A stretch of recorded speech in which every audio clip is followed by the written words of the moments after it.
My name is Rachel Bennett. I'm 34. And last spring I calculated my own family's exact market value, right down to the decimal, using the same formulas insurance companies use to decide who is worth saving.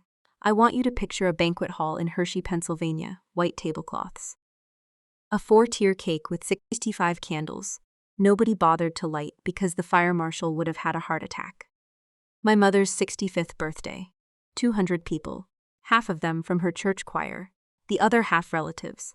I only saw twice a year and forgot the names of within a week. I was standing near the gift table with a card in my hand when my sister Christine tapped a fork against her wine glass. The room quieted. She had that look, the one she gets right before she says something designed to land in front of an audience. "Since we're all here," she said, smiling at Mom, "I want to announce something. Brad and I are taking Mom to Hilton Head this summer for her birthday. A real celebration. Oceanfront suite, the whole thing." Applause. Someone's aunt actually clapped twice and said, "How lovely." My mother pressed both hands to her chest, like Christine had just handed her a diamond, instead of an idea she hadn't paid for yet. I want to be specific about that room, because the details matter later. There was a slideshow running on a projector screen behind the cake table. Photos of Mom through the decades, cycling on a loop. Nobody was really watching. String lights along the ceiling beams. A folding table stacked with casserole dishes and a punch bowl. Someone had spiked without telling the pastor's wife, who found out around 9 and left early. My cousin's toddler was asleep in a stroller by the coat rack. The banquet hall smelled like scalloped potatoes and the particular sweetness of a cake that had been sitting under fluorescent lights for 2 hours. Then Christine's eyes moved to me, and she added the part that mattered. "It's an adult's trip, mostly Rachel. You two are welcome to hang back with a sitter this time. We just want it to be relaxing." Emma was standing next to me. She's 8. She heard every word.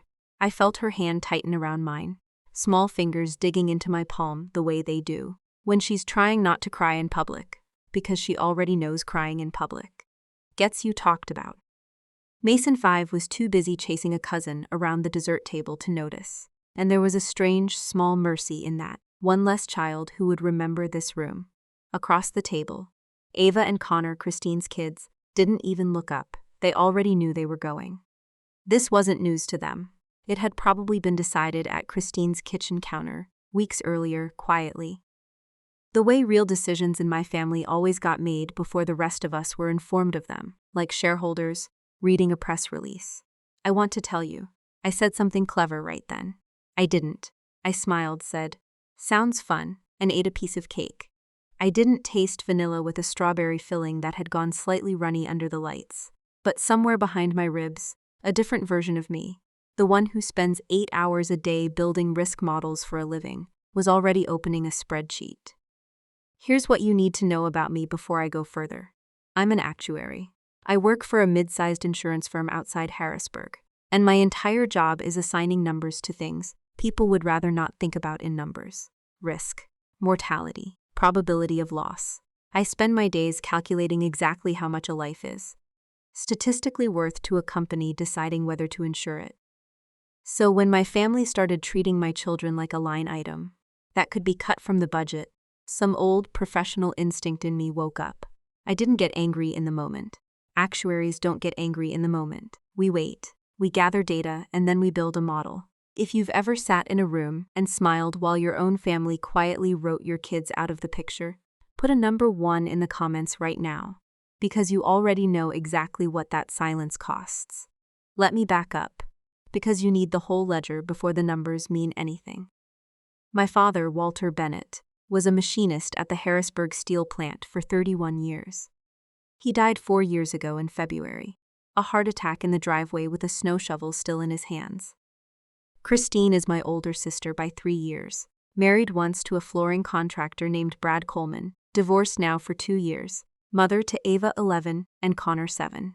My mother, Carol, has lived alone in the house I grew up in since Dad passed, on a fixed income of Social Security and a small pension that stretches exactly as far as a small pension stretches, which is to say not very. When Dad died, he left something behind that Christine never knew about, and honestly for a long time neither did I. A single life insurance policy, Modest $72,000, with my name listed as the sole beneficiary. Not my mother's name, not Christine's mine.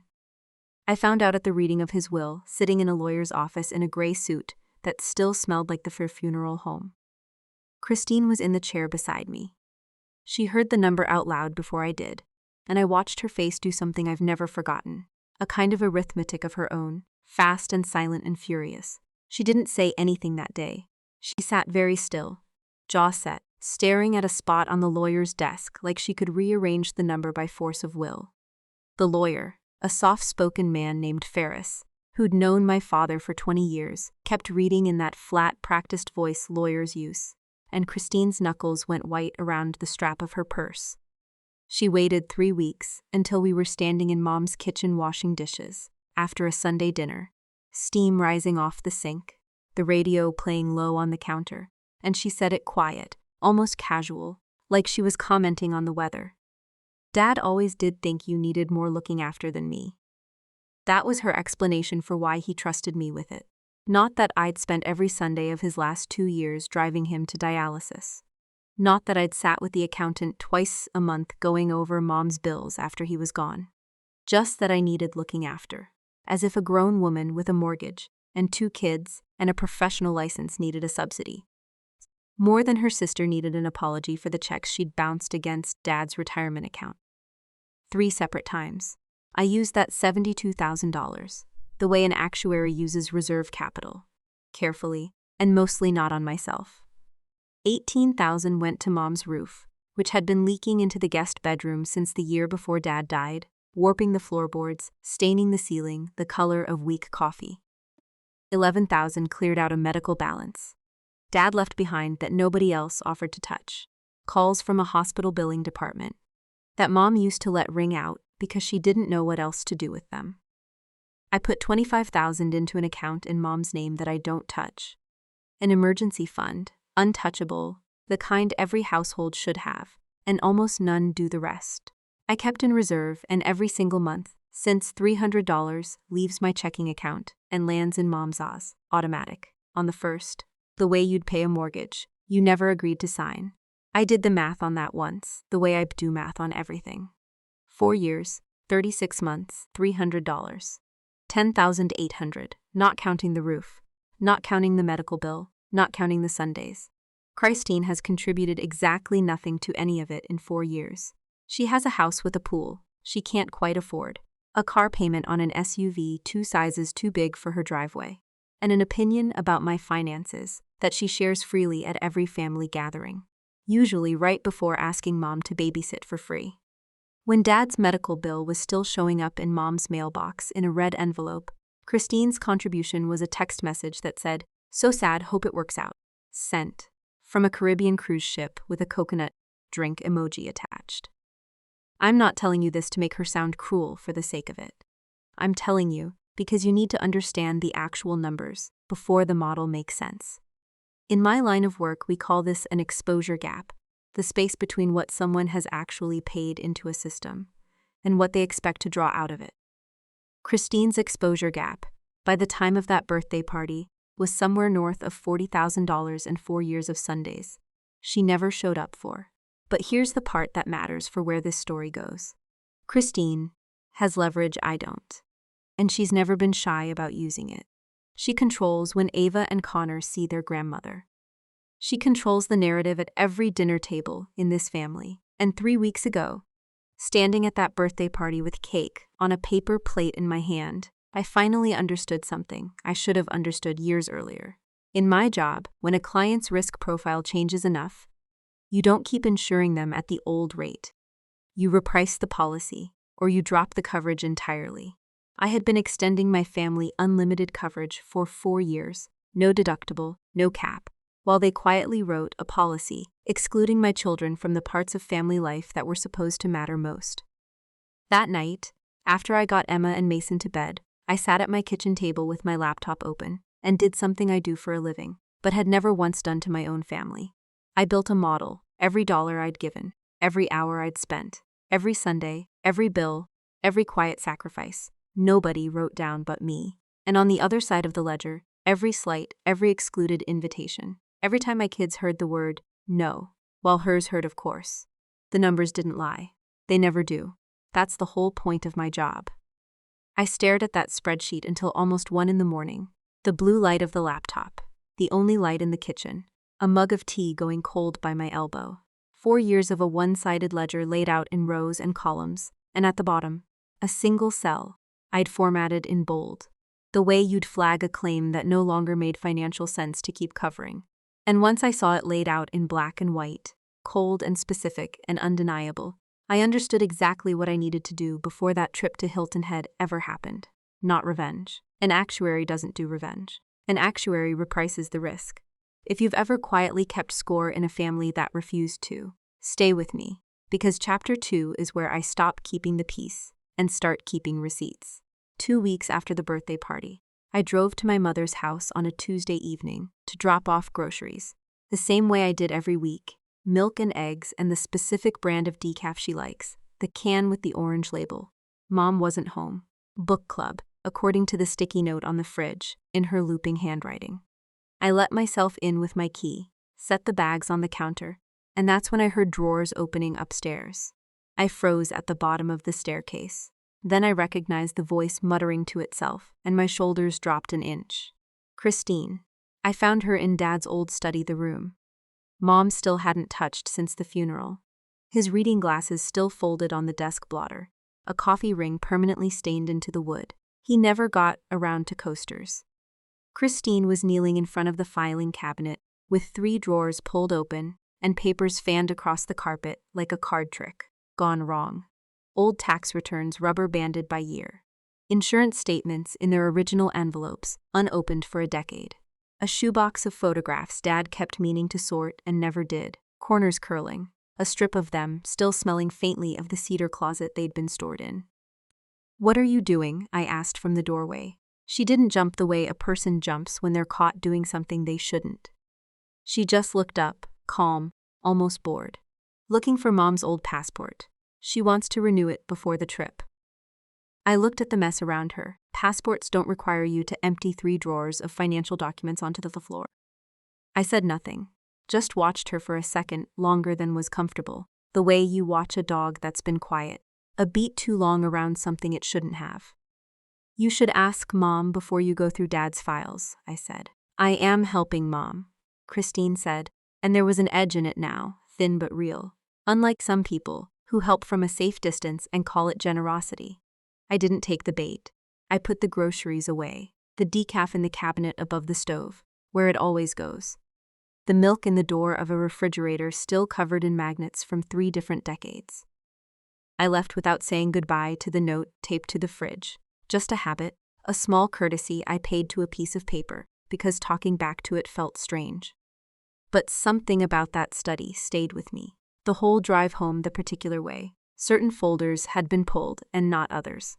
The folder with Dad's old employment records, tabbed in his own block handwriting.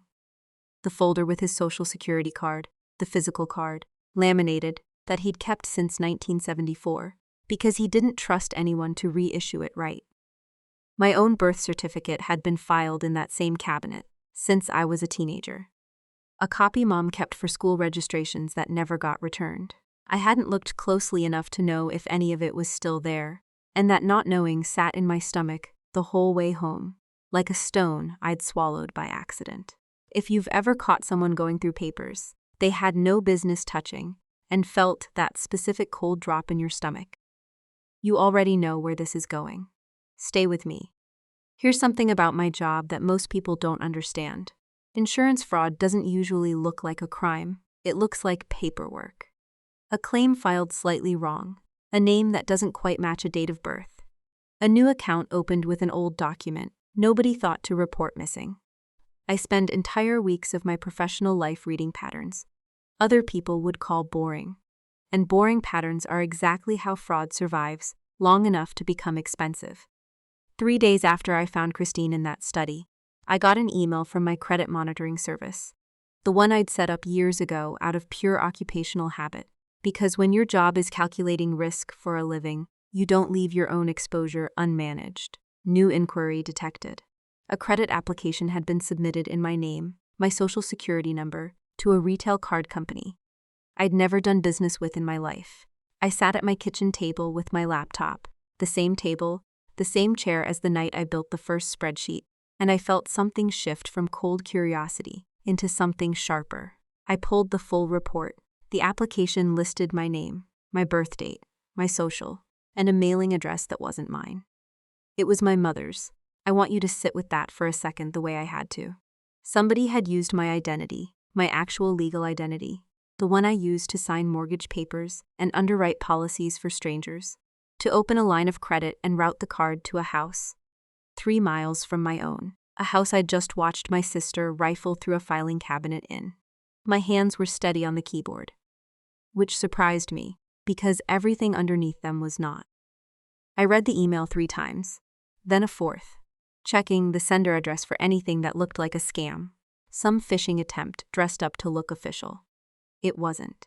The account number on the alert matched the monitoring service. I'd been paying $9 a month. For since I started my career, back when a compliance officer at my first job made every new hire set one up as a condition of employment.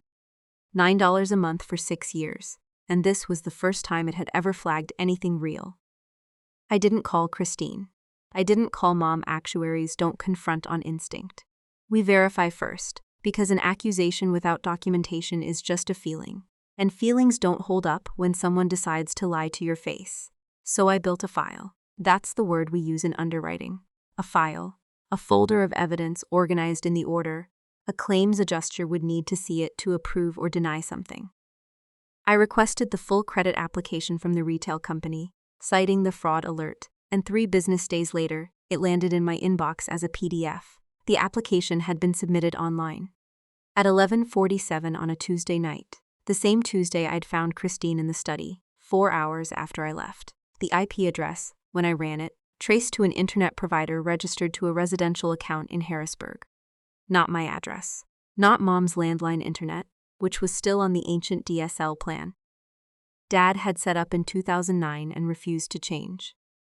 Christine's address, if you've ever built a case against someone quietly, piece by piece, while they thought you hadn't noticed anything, drop a comment with the word evidence. Because Chapter 3 is where all of this comes together in a room she can't talk her way out of. I want to slow down here and tell you what the next 10 days actually looked like, because it wasn't dramatic. It was tedious, and tedious is what real evidence gathering looks like. Nobody kicks down a door. You make phone calls during your lunch break with the office door closed. You request documents through a fraud portal and wait on hold with elevator music that loops every 90 seconds. You keep a folder on your desktop, labeled something boring, Q3 reports. So nobody scrolling past your screen asks a question you're not ready to answer yet. I called the retail card company's fraud line from my car in the clinic parking lot, using my lunch hour, sitting with the windows cracked, because it was already hot for June, and the air conditioning ran the battery down if the engine wasn't on.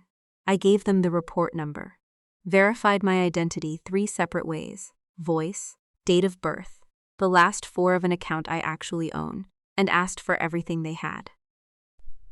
The representative, a patient man named David, with a slight southern drawl, walked me through what he could release under the Fair Credit Reporting Act. Application data, IP logs, the delivery address on file for the physical card which had already been mailed and, according to the tracking number, delivered and signed for. Signed for. I asked him to repeat that. He did, patient, unhurried, the way you'd repeat something to someone. You could tell, was writing it down word for word. Someone had signed for a credit card issued in my name at my mother's front door, and the signature on file, when he described it to me letter by letter because he couldn't email it directly, started with a C tall, and, looping the way Christine has signed her name since she was 14 years old, a signature I would recognize on a napkin from across a room. I sat in that parking lot for a long time after I hung up, not crying, not shaking, just still, the way water goes still right before it decides which direction to move. My sister hadn't just excluded my children from a beach trip. She had used my father's old filing cabinet, my social security number, and my mother's mailing address to open a credit line to pay for it, and she'd done it 4 hours, after I caught her with her hands in the drawer and lied to my face about a passport. I thought about calling the police that same afternoon. I had the account number. I had the IP address. I had a signature that started with a C delivered to a house where exactly one person with that initial had access to the mailbox. But I didn't call, not yet. And here's why. In my job, you don't file a claim the moment you find one irregularity. You build the full exposure picture first. Because insurance companies that act on partial information end up paying claims they shouldn't or denying ones they owe, and either mistake costs more than patience does. So instead of calling the police, I called the card company back 2 days later and asked for one more thing: the current balance on the account and a list of merchants where it had been used. David read them off slowly enough for me to write each one down on the legal pad. I still keep by the phone the way Dad always did. A resort booking platform, $600 3 days after the card was activated. A rental car company. A restaurant reservation deposit at a place with an ocean view in the name. And this part made my hand stop moving on the page of the Cortez Bay Resort in Hilton Head, South Carolina. The exact resort my sister had announced at my mother's birthday party, in front of 200 people, with a fork, tapping a wine glass, and a smile aimed straight at me. If you've ever watched someone build their dream vacation on a foundation they stole from you, stay through the end. Because Chapter 4 is where I walk into that resort, with a folder they never expected to see coming. And I'm not walking in alone. I didn't sleep the night I found out about the Cortez Bay Resort. I lay in bed, staring at the ceiling fan turning its slow circle, the blades throwing a faint shadow across the wall. Every time a car passed on the street outside, listening to Mason cough once in the next room and settle back into sleep, and I ran the numbers over and over. Like a claim, I couldn't get to balance $600 for the resort deposit. A rental car, a restaurant reservation with an ocean view, all of it stacked on a credit line that had my name on it, and my sister's signature at the bottom of a delivery slip. By 4 a.m, I stopped trying to sleep and went downstairs. Made coffee I didn't need, and sat at the kitchen table with the folder open in front of me, under the small light over the stove. I want to tell you what that folder looked like, because it matters. A printed copy of the credit application, the IP trace report, a screenshot of the delivered signature confirmation, a photograph I'd taken on my phone almost without thinking, of Dad's filing cabinet drawers still slightly ajar the day I found Christine kneeling in front of them. Evidence doesn't feel dramatic when you're the one assembling it. It feels like paperwork. It felt, that morning, like the loneliest kind of paperwork there is. Here's the moment I want you to understand, because it's the one that changed everything for me. I wasn't angry anymore. Anger had burned off somewhere around 2 a.m. The way a fever breaks and leaves you clear-headed and cold. What replaced it was something closer to clarity, the kind you get in my line of work when a claim finally resolves, and you can see the whole shape of it. At once, I sat there with my coffee going cold and thought, not about Christine, not about the resort, but about every year since Dad died. Every Sunday I'd driven him to dialysis before he passed, and every Sunday since I'd driven $300 to my mother's account instead. Every roof I'd fixed, every bill I'd quietly absorbed, so nobody else had to feel it. And in exchange, what had I actually received? Not gratitude, not partnership, not even basic honesty. I had received a family that treated my presence as infrastructure, something you rely on without thinking about it, the way you rely on a water main or a load-bearing wall, present, useful, and completely unacknowledged until the day it fails. I wrote that phrase down on the legal pad at 4 a.m. Infrastructure, not family. I underlined it twice. If you've ever realized you were being used as a utility instead of loved as a person, you already know exactly how quiet that realization is. It doesn't arrive with shouting. It arrives at a kitchen table at 4 a.m. with cold coffee and a folder of receipts. The next morning I called in sick to work for the first time in 2 years. My supervisor understood without asking questions, the way good bosses do when you tell them it's a family matter. I dropped Emma and Mason at school and preschool on schedule, kept everything normal for them, packed the same lunches, said the same goodbyes. Then I drove to the Harrisburg Police Department's non-emergency line building on 2nd Street and asked to speak to someone about identity theft.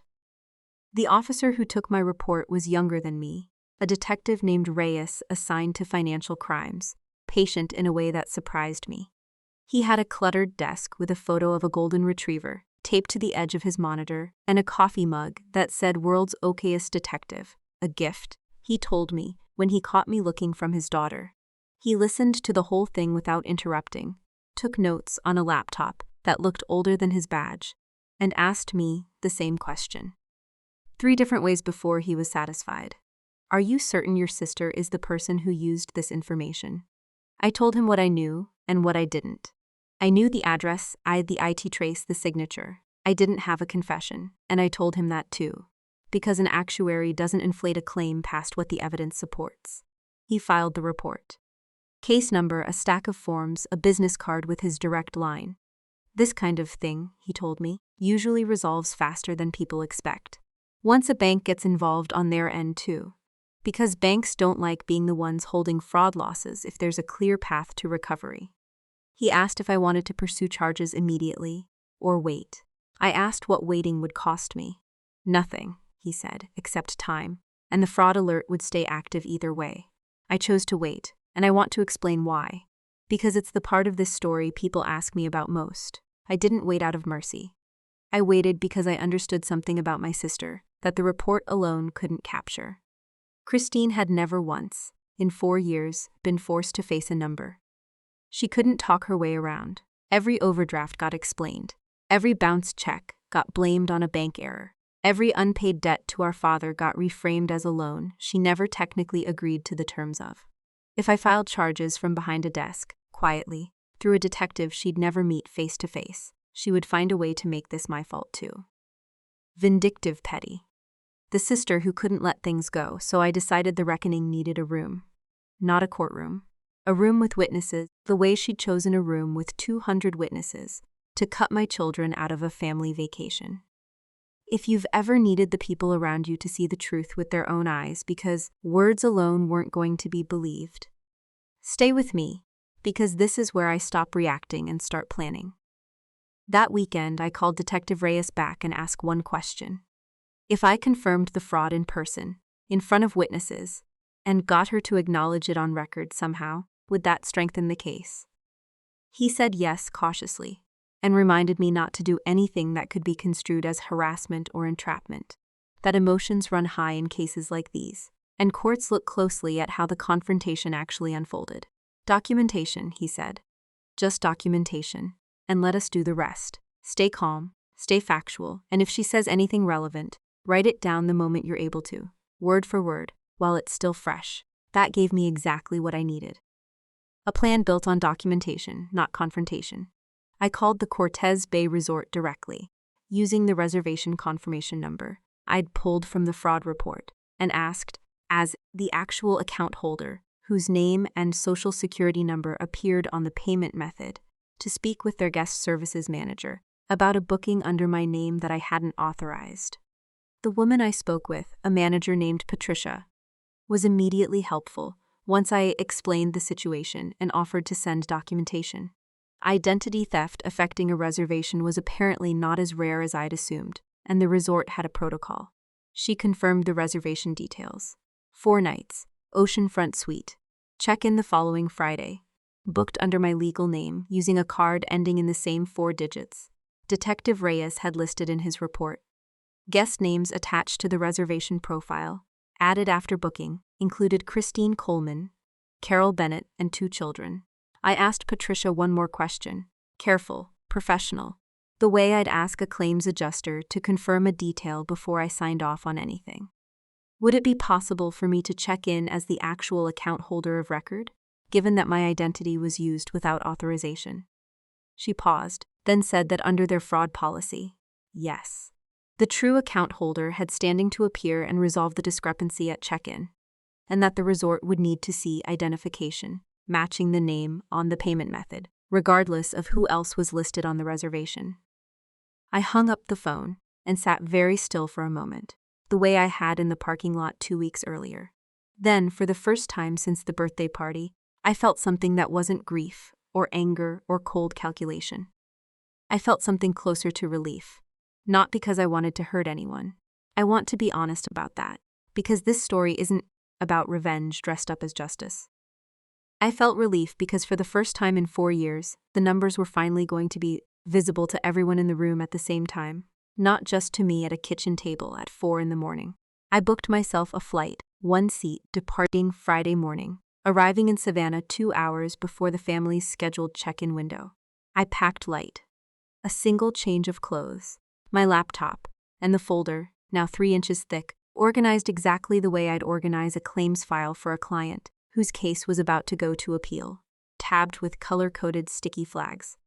I'd bought at the drugstore the night before, because even in the middle of all this, some habits don't switch off. Detective Reyes's card was clipped to the inside cover, corners already softened from how many times I'd taken it out and put it back over the past week. I didn't tell Mom. I didn't tell Christine. I told my kids only that Mommy had a work trip, and that Grandma Linda, my next-door neighbor, who'd watched them a dozen times before, would pick them up from school and keep them until bedtime. Chicken nuggets and a movie The Routine they both already loved. Emma asked if it had anything to do with the beach. I told her it might, and left it there, because 8-year-olds deserve honesty, but not necessarily all of it in advance. If you've ever packed a bag knowing you were walking toward a confrontation you didn't want but couldn't avoid any longer, you already understand the particular quiet of that Friday morning. No music in the car on the way to the airport, just the hum of the road, the gray light of 6 a.m., still holding onto the trees along the highway, and a folder on the passenger seat that was about to change everything. My family thought they understood about who paid for what, and who was finally done paying quietly. Chapter 4 is the resort lobby, and I promise you, it does not go the way Christine planned it. The Cortez Bay Resort lobby smelled like coconut sunscreen and cold air conditioning, fighting 90-degree heat through automatic doors that opened every few seconds. Marble floors, a chandelier shaped like sea glass, a bellhop stacking luggage carts near the valet stand. I got there at 11, 2 hours before my family's scheduled check-in, and asked the front desk for Patricia by name. She recognized my voice before she recognized my face, came around the counter herself, and walked me to a small office off the main lobby, where I laid the folder open on a round conference table. She scanned the documents quickly. The IP report, the fraud case number, my driver's license next to a printed photo of the card, ending in the same 4 digits attached to their system. "This matches what's flagged on our end, too," she said. Corporate had already frozen the room charge. That morning after their own fraud monitoring caught the same account discrepancy I had. At 12:47, Christine's SUV pulled into the circular drive. I watched through the tall lobby windows from a chair near the fountain, close enough to see, far enough to stay out of the sightline until I wanted to be seen. Mom got out of the passenger seat first, moving slowly the way she does after a long car ride, one hand pressed to her lower back. Ava and Connor spilled out of the back seat, already arguing about who got the room with the balcony. Christine came around from the driver's side in sunglasses and a sundress, rolling 2 suitcases toward the entrance like she owned the building. I let them get to the front desk before I stood up. The clerk, a young man named Marcus who Patricia had briefed in advance, pulled up the reservation and delivered the line we'd agreed on. "I'm showing a hold on this reservation, pending resolution of a payment discrepancy." Christine's smile flickered but held. "There must be a mistake," she said, sliding the card across the counter. The same card, still active enough to swipe even with the fraud flag pending. Marcus ran it declined. He tried again slower this time, watching her face declined. That's when I walked up, Christine's head turned, and for 1 full second, I watched every version of her calculation happen behind her eyes at once. Confusion first, then recognition, then something closer to fear than I'd ever seen on her face in 37 years of being her sister. "What are you doing here?" she said. Not a question, more like an accusation dressed up as one. "Resolving a payment discrepancy," I said, and set the folder on the counter, closed, not yet open, because some things you let a person ask for before you give them. "Same as you." Mom stepped forward, confused, looking between us. "Rachel, honey, what's going on?" I want to tell you that I felt triumphant in that moment, the way it might look on a screen. I didn't. I felt tired, mostly, and a little sad. The kind of sadness that comes from finally proving something you spent years hoping you were wrong about. Mom, I said. The card on this reservation is mine. My name, my social security number, opened without my permission 3 weeks ago and mailed to your house. The lobby had gone quiet in that particular way. A public room goes quiet when it senses something real is happening. A family checking in nearby stopped talking. The bellhop paused with a cart half-loaded. Marcus stood very still behind the counter, professionally invisible, the way good hotel staff learn to be. That's insane, Christine said too loud, the volume of someone performing confidence they don't have. I don't know anything about that. I opened the folder then, not to humiliate her.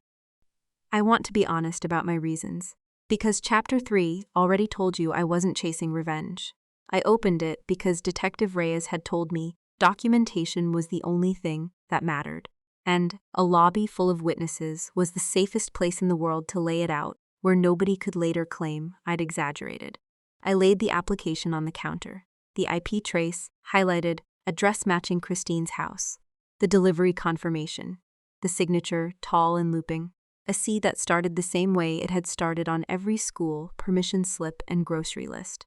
I'd watched her sign since we were kids. The card was signed for at Mom's front door, I said. The signature starts with a C.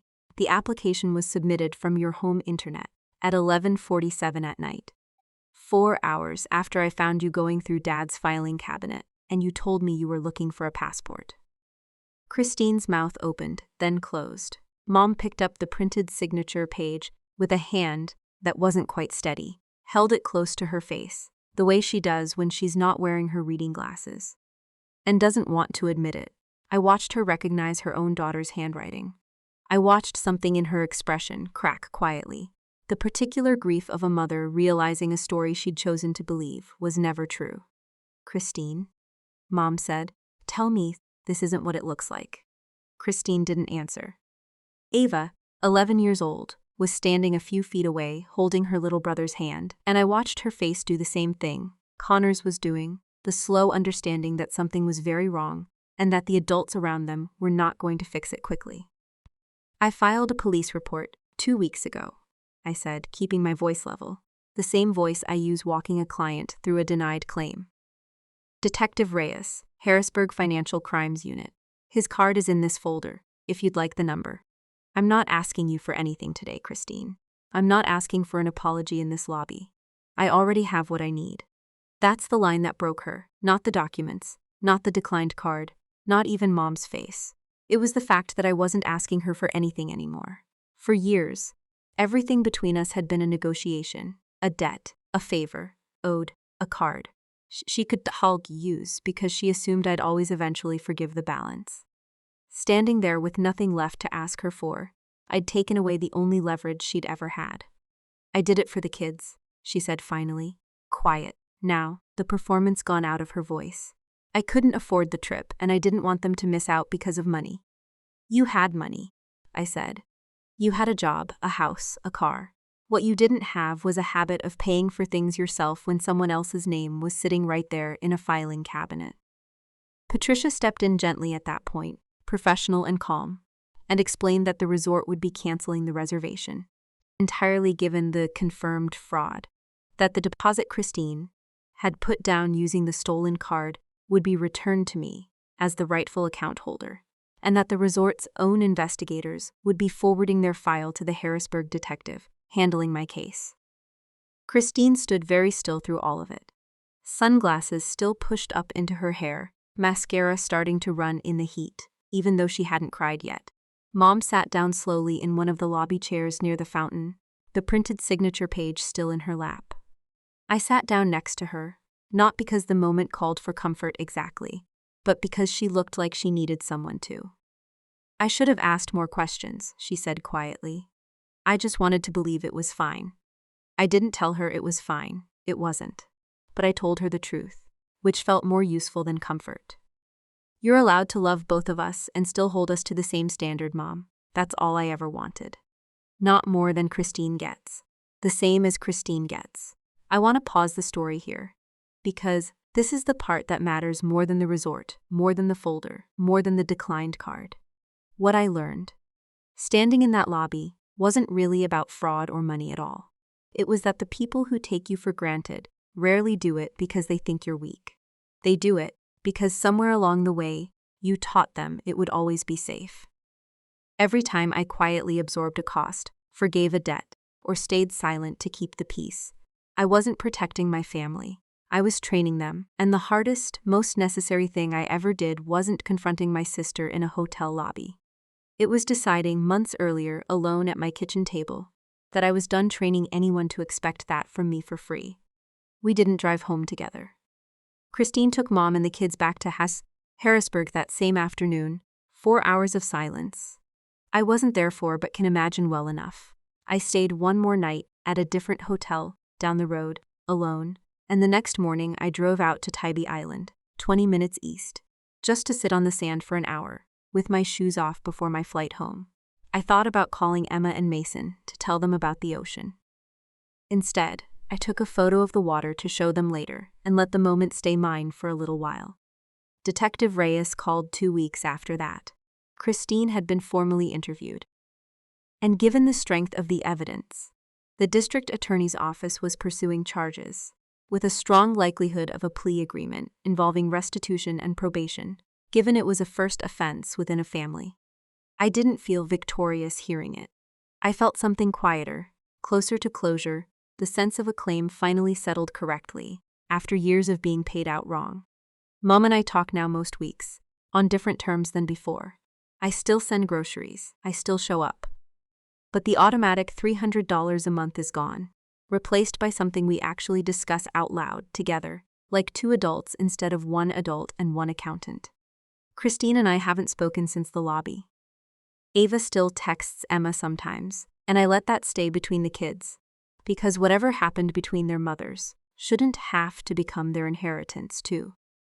If there's a lesson in any of this, and I've had a lot of quiet nights to think about what it actually is, it's this: love should never require you to stay silent about being used. Family isn't a discount you give people indefinitely, just because you share a last name. The moment someone starts treating your generosity as an entitlement instead of a gift, the healthiest thing you can do, for them and for yourself, is stop extending credit you were never going to get repaid. Not out of spite. Out of respect for what you're actually worth. If this story meant something to you, if you've ever been the one who quietly kept a family together while nobody kept score for you, tell me in the comments where you're watching from tonight. Subscribe to Shadow Drama Stories if you want more of these true-to-life family reckonings, and I'll see you in the next one.